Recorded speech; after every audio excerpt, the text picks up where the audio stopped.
ಭಕ್ತರೆ ಹಾಗೂ ಬಾಂಗ್ಲಾದೇಶಕ್ಕೆ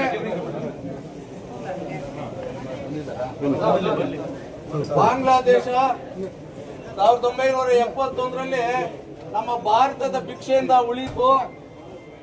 ಆ ದಿನ ನಮ್ಮ ಸೈನಿಕರ ಬಲಿದಾನ ಹಾಗೂ ಇಚ್ಛಾಶಕ್ತಿಯುಳ್ಳಂತ ಉದ್ಭವ ಆಗಿದೆ.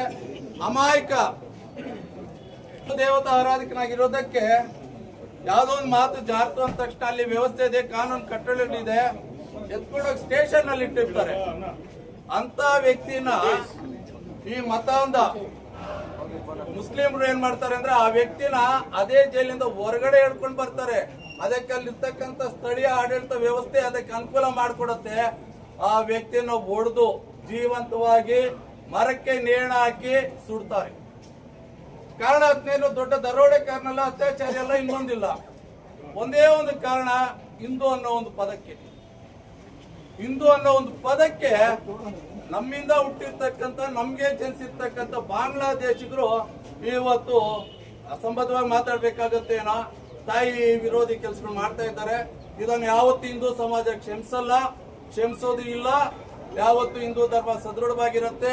ನಮ್ಮಲ್ಲಿ ಇರ್ತಕ್ಕಂಥ ಕೇವಲ ಕೆಲವು ಅಲ್ಪ ದೋಷಗಳು ನಮ್ಮಲ್ಲಿದೆ. ನಮ್ಮಲ್ಲಿ ಜಾತಿ ಪದ್ಧತಿ ಇದೆ, ಅದ್ರ ನಿರ್ಮೂಲನೆಗೋಸ್ಕರ ಒಂದು ಕಡೆ ಹೋರಾಟ ಮಾಡ್ತಾ ಇದ್ರೆ ಅವ್ರೇನ್ ಮಾಡ್ತಾ ಇದಾರೆ ಅಂದ್ರೆ ಜಾತಿಗಳು ನೋಡ್ತಿಲ್ಲ ರೇ, ನಿಂದ ಯಾವ ಜಾತಿ, ನೀನೇನು ಬ್ರಾಹ್ಮಣನ, ವೈಶ್ಯನ, ಕ್ಷತ್ರಿಯನ, ಬಲಿಜನ, ಆ ವನ್ನಿ ಕುಲನ, ಇನ್ನೊಂದು ನೋಡ್ಲಿಲ್ಲ. ಅವರು ಧಾರ್ಮಿಕ ಲಾಂಛನ ನೋಡಿದ್ರು ಹೊಡೆದಾಗ್ತಾ ಇದ್ದಾರೆ.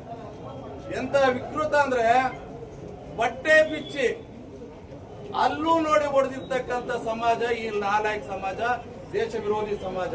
ಇಲ್ಲೇ ತಿಂದು, ಇಲ್ಲೇ ಬೆಳೆದು, ಇಲ್ಲೇ ಬಗಣಿಗೂಟ ಇರ್ತಕ್ಕಂಥ ಇಂಥ ದರಿದ್ರ ಜನಗಳ ವಿರುದ್ಧ, ಉಗ್ರಗಾಮ ವಿರುದ್ಧ ಹಿಂದೂ ಸಮಾಜ ಎದ್ದು ನಿಲ್ಲಬೇಕಾಗಿದೆ. ಅದರ ಜೊತೆಗೆ ಸ್ಥಳೀಯವಾಗಿ ಮೇಡಮ್ ಅವರೇ ತಮ್ಮ ಗಮನಕ್ಕೂ ಬಂದಿರುತ್ತೆ, ಇತಿಹಾಸ ಪ್ರಸಿದ್ಧವಾದಂತಹ ವಾಪ್ರಯೋಗದಲ್ಲಿ ಪ್ರಾರಂಭಗೊಂಡಿರ್ತಕ್ಕಂಥ, ಪ್ರತಿಷ್ಠಾಪನೆ ಆಗಿರ್ತಕ್ಕಂಥ ನಮ್ಮ ಆಂಜನೇಯ ಸ್ವಾಮಿ ದೇವಾಲಯದ ಆಜುಬಾಜು ರಸ್ತೆಗಳಿಗೆ ದೇವಾಲಯಕ್ಕೆ ಹಾಕೊಂಡಿರ್ತಕ್ಕಂಥ ಆವರಣದ ಭಾಗಕ್ಕೆ ಫಕೀರ್ ವೃತ್ತ. ಯಾರಾದ್ರೂ ಗಮನಿಸಿದ್ರೆ ಈ ನಡುವೆ ಅಲ್ಲಿ ಆಟೋ ಸ್ಟ್ಯಾಂಡ್ ಮೇಲೆ ಬರೆದಿದ್ದಾರೆ ಫಕೀರ್ ವೃತ್ತ. ಆಂಜನೇಯ ಸ್ವಾಮಿ ದೇವಸ್ಥಾನದ ಆವರಣದ ಜಾಗಕ್ಕೆ ಫಕೀರ್ ವೃತ್ತ ಅಂತ ಇತ್ತು. ಅದು ಅನಧಿಕೃತವಾಗಿ, ಇದಕ್ಕೆ ಯಾವುದೇ ನಗರಸಭೆ ಅನುಮೋದನೆ ಇಲ್ಲ. ಈ ನೋವನ್ನು ನಾವು ತಡ್ಕೊಂಡಿದ್ವಿ. ಯಾಕೆ ನಮ್ಮಿಂದ ಶಾಂತಿಗೆ ಭಂಗ ಆಗೋದಾಗ್ಲಿ, ಕಾನೂನು ಉಲ್ಲಂಘನೆ ಆಗೋದಾಗ್ಲಿ ನಮ್ಮ ತಾಲೂಕು ಆಡಳಿತ ಎಚ್ಚೆತ್ತುಕೊಳ್ಳುತ್ತೆ ಅಂತ ನಾವು ಕಾಯ್ತಾ ಇದ್ವಿ. ಆದ್ರೆ ಕೆಲವೇ ದಿನಗಳಲ್ಲಿ ಇತಿಹಾಸ ಪ್ರಸಿದ್ಧವಾದಂತಹ ಆಂಜನೇಯ ಸ್ವಾಮಿ ದೇವಾಲಯದ ರಥ ಮಂಟಪ ಏನಿದೆ, ನೀವೆಲ್ಲ ಗಮನಿಸಿರ್ತೀರಾ, ಎಲ್ರಿಗೂ ಬಂತದ್ದು ಒಳಿತ. ಈಗ ಉಳಿಸ್ಕೊಳ್ಳಿ, ರಥ ನಡೆಯುವಂತ ದಿಣ್ಣೆ ಹತ್ರ ತಿಪ್ಪಣ ಇದೆ, ಅಲ್ಲಿ ರಥದ ಕಲ್ಲಿನ ಚಕ್ರಗಳಿದೆ. ಅನಾದಿ ಕಾಲದಿಂದ ಎಲ್ಲ ನಮ್ಮ ಜನಪ್ರತಿನಿಧಿಗಳು ಅಲ್ಲಿ ರಥೋತ್ಸವಕ್ಕೆ ಬಂದೋಗ್ತಾ ಇದ್ದಾರೆ. ಅಲ್ಲೊಂದು ನಾಮಫಲಕ ಹಾಕಿದ್ದಾರೆ, ಹುಲ್ಲಿನ ಮಾರ್ಕೆಟು. ಯಾಕಪ್ಪ, ಹೀಗೆ ಅಲ್ಲಿ ಕೋದಂಡ ಸ್ವಾಮಿ ದೇವಸ್ಥಾನಕ್ಕೆ ದಾರಿ ತೋರ್ಸಕ್ ಬಾಣದ ಗುರ್ತಿದೆ, ಸವಿತಾ ನಗರ ತೋರ್ಸಕ್ಕೆ ಬಾಣದ ಗುರ್ತಿದೆ, ಟಿಬಿಜಿ ರಸ್ತೆ ತೋರ್ಸಕ್ ಬಾಣದ ಗುರ್ತಿದೆ, ES ರಸ್ತೆ ತೋರ್ಸಕ್ ಬಾಣದ ಗುರ್ತಿದೆ. ಆ ಹುಲ್ಲಿನ ಮಾರ್ಕೆಟ್ ಅಲ್ಲಿ ನಿಂಗೆ ಕಾಣಿಸ್ಲಿಲ್ವಾ ರಥ ಬೀದಿ ಅಂತ ತೋರ್ಸಕ್ಕೆ? ಯಾಕೆ ತೋರಿಸ್ಲಿಲ್ಲ? ಯಾಕೆ ನಾವು ಮತಹೀನ ಕೆಲಸ ಮಾಡ್ಕೋತಾ ಇದ್ದೀವಿ, ನಮ್ಮಲ್ಲಿ ಕೆಚ್ಚಿಲ್ದೆ ಇರೋದಕ್ಕೆ. ನೋಡಿ, ಈಗ ಅಲ್ಲೆಲ್ಲೋ ಮಾಡಿದ್ರು, ಇತಿಹಾಸ ಪ್ರಸಿದ್ಧವಾಗಿರ್ತಕ್ಕಂಥ ಮುಳುಬಾಗಿಲ ಆಂಜನೇಯ ಸ್ವಾಮಿ ದೇವಸ್ಥಾನ ಸುತ್ತೋನೆ ಅಲ್ಲಿರ್ತಕ್ಕಂಥ ಅಸ್ತಿತ್ವಕ್ಕೆ ಕುಂದಾಗ್ತಾ ಇದೆ ಅಂದ್ರೆ ನಾವೇನ್ ಮಾಡ್ತಾ ಇದ್ದೀವಿ? ನರಸತ್ತದವ್ರ ತರ ನಾವಿದ್ದೀವಿ.